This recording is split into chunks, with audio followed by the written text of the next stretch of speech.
For most of human history, nobody knew what a calorie was. There were no nutrition labels, no fitness apps, no smartwatches tracking every step. No one was weighing chicken breast or arguing about whether rice should be measured cooked or uncooked. And yet, ancient humans stayed remarkably lean. Not because they had better self-control, because the world around them made obesity incredibly rare. That sounds almost impossible today. We're constantly told that staying healthy means counting calories, tracking macros, and following carefully designed diets. So how did humans stay lean for hundreds of thousands of years without understanding a single nutritional fact? The answer isn't hidden in some lost prehistoric diet. It's hidden in the environment our bodies evolved in.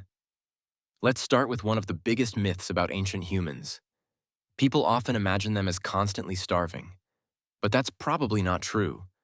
Hunter-gatherers certainly faced difficult seasons. Some hunts failed. Some winters were brutal. But anthropologists studying modern hunter-gatherer societies often find that successful groups usually obtained enough food to meet their daily needs. The real challenge wasn't always finding calories. It was knowing when the next meal would come. One week might bring an enormous hunting success. The next might bring almost nothing. Food arrived in waves, not on a schedule. Now compare that with your own life. You probably already know when you'll eat next. Breakfast, lunch, dinner, maybe a snack before bed. Your ancestors rarely had that certainty. If food was available, they ate. If it wasn't, they waited. Not because fasting was healthy, because there simply wasn't another option. And here's the fascinating part. Your body evolved in exactly that world. Humans are surprisingly good at handling short periods without food. Our ancestors had to be. Imagine spending 8 hours tracking a wounded deer across rough ground. You don't stop every couple of hours for a protein bar. You keep moving. Your body quietly switches to stored energy. That's one reason humans carry body fat in the first place. It isn't a design flaw. It's emergency fuel. Think about that for a moment.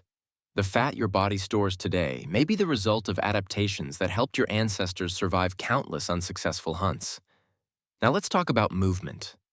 Because this is where ancient life becomes almost impossible to compare with modern life. Ancient humans didn't exercise. The idea would have sounded ridiculous. Nobody woke up thinking, I should go for a run. Running usually meant something had gone very wrong. Or very right. Maybe you were chasing prey. Maybe a predator was chasing you. Instead of exercise, movement was simply woven into every part of daily life. Walking long distances, climbing, digging, collecting firewood, carrying water, building shelters, preparing food, tracking animals. Every calorie burned had a purpose. Today, many of us schedule movement.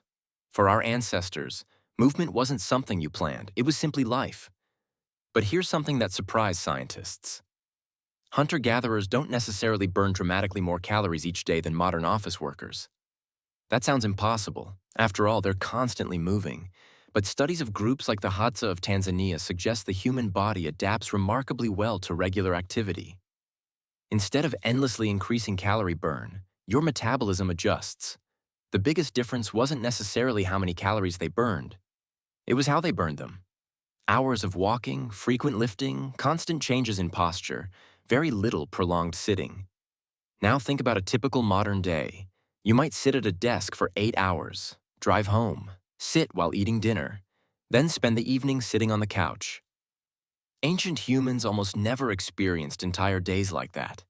Movement wasn't 1 hour at the gym. It was spread naturally across the entire day. Now let's talk about the food itself, because ancient food barely resembled the food surrounding us today. Imagine picking wild berries.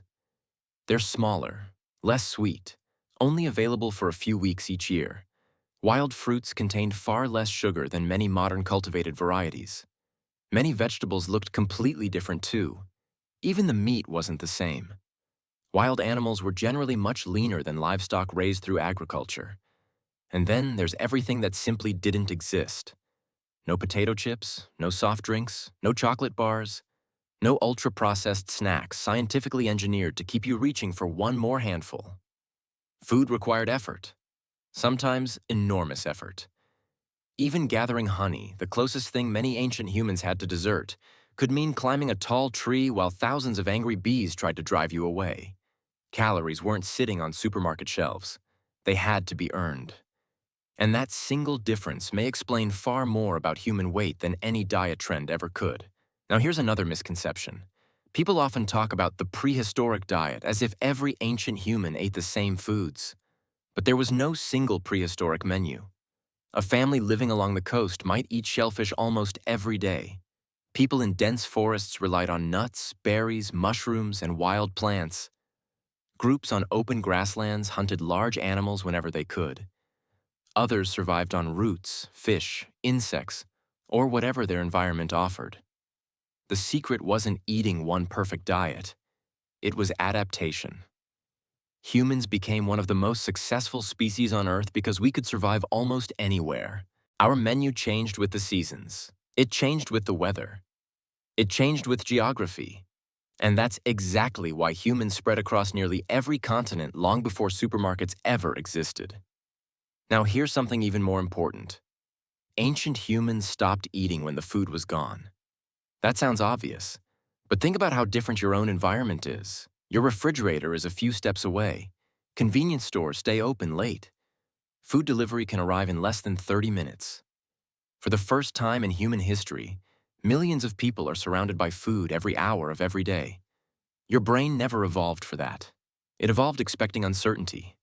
Whenever our ancestors found ripe fruit, fatty meat, or wild honey, eating as much as possible was a smart survival strategy.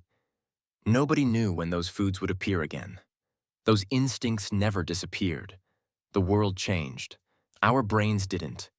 Your brain isn't broken. It's running Ice Age software inside a 21st century supermarket. That's what scientists call an evolutionary mismatch. The same instincts that once kept us alive now tempt us in ways evolution never prepared us for. Now let's talk about body fat. It's easy to imagine every ancient human looking like a marathon runner. Reality was more complicated. People almost certainly gained weight after periods of abundance, then lost weight during difficult seasons. Pregnancy changed bodies. Aging changed bodies. Injuries changed bodies, just like today. But one thing was probably rare: years of continuous calorie surplus. Modern obesity doesn't happen because someone enjoys food. It usually happens because high-calorie food is constantly available while daily movement has almost disappeared. Ancient environments rarely allowed that combination. Now here's something fascinating. Humans evolved to love certain flavors for a reason. Sweetness usually meant valuable energy. Fat meant long-lasting calories. Salt replaced essential minerals lost through sweat. Those preferences helped our ancestors survive. If you found a tree full of ripe fruit, eating as much as possible wasn't a lack of discipline. It was exactly what natural selection rewarded. The real problem arrived much later. Modern food companies learned how to combine sugar, fat, and salt in ways that almost never existed together in nature. Our brains respond exactly as evolution designed them to. Evolution prepared us for the occasional feast. It never prepared us for unlimited refills.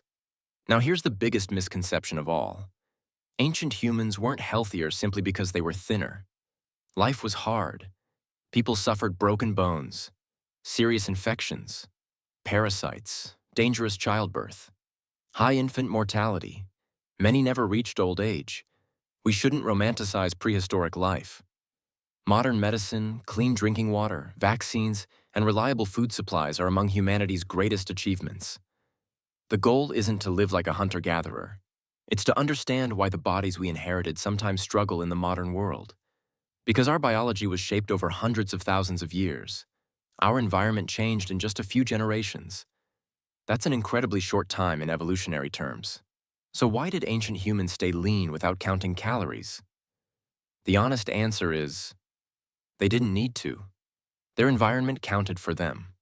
Food wasn't always available. Movement wasn't optional. Meals required time, effort, and often physical risk. Scarcity still existed, and survival demanded activity every single day. They weren't following a diet. They were living in a world that quietly regulated one for them. The next time you scan a nutrition label, log another meal into an app. Or wonder why resisting junk food sometimes feels so difficult. Remember this: the body making those decisions today wasn't designed for endless supermarket aisles or food delivered with a tap on a screen. It was designed for forests, grasslands, long walks, uncertain meals, and a world where every calorie had to be found before it could ever be eaten. For more than 95% of human history, nobody counted calories.